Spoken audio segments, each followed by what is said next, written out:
Welcome to this week's Fundraising Friday. This week, we're talking about what you need to do internally to successfully plan your grant application. There's 10 steps that you want to go through to make sure that you have the time to submit the highest quality application possible. First thing you want to do is contact the funder. Call them, visit them, and let them know what your project is and get their feedback on it. Many of them will not outright tell you, no, don't submit that application, but they will give you hints about whether or not they think that this is a good fit for their priorities and whether or not they think their board might be interested in funding it. Second of all, make sure you read the guidelines.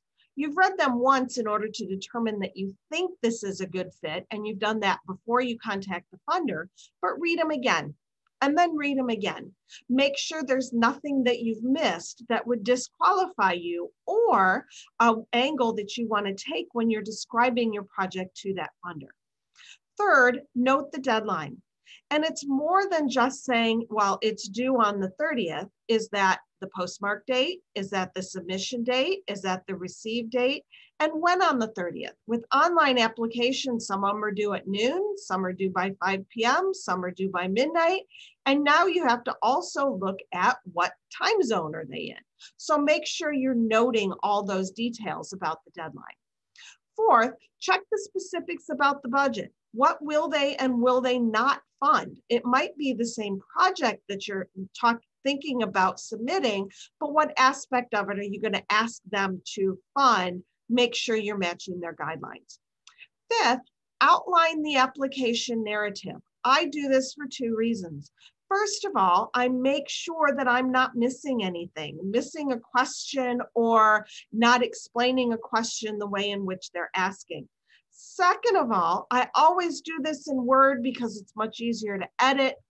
Make sure you don't have typos, count words and characters when you're doing it in Word, and then copy and paste to the online application.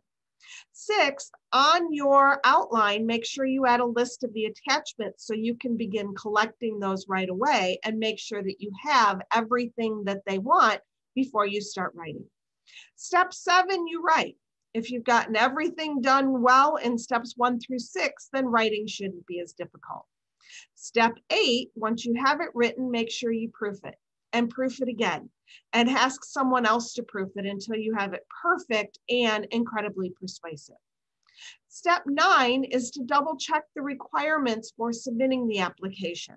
Make sure that you didn't take a shortcut and you're not submitting something that they're asking for, or some of them will let you attach additional information. See if they will allow that and decide what that is. And step 10, submit the application.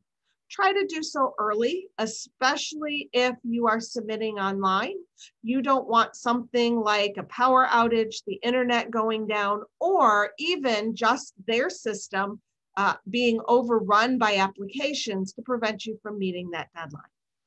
That's this week's Fundraising Friday. Thanks. Have a great weekend.